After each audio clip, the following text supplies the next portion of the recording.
ठीक है सर, आप परेशान मत हो, कुछ नहीं होगा।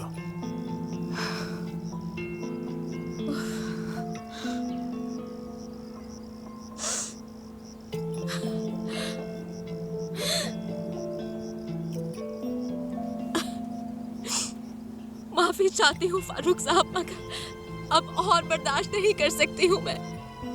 हर चीज, हर किसी को अपने पीछे छोड़कर आ गई हूँ, मगर ये मुझे कहीं भी अकेला नहीं छोड़ते।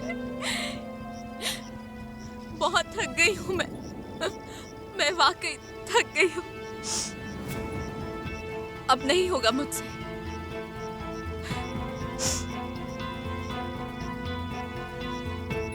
कोई फर्क नहीं पड़ता कि मैं क्या चाहती हूँ। सर आप मेरी तरफ देखो।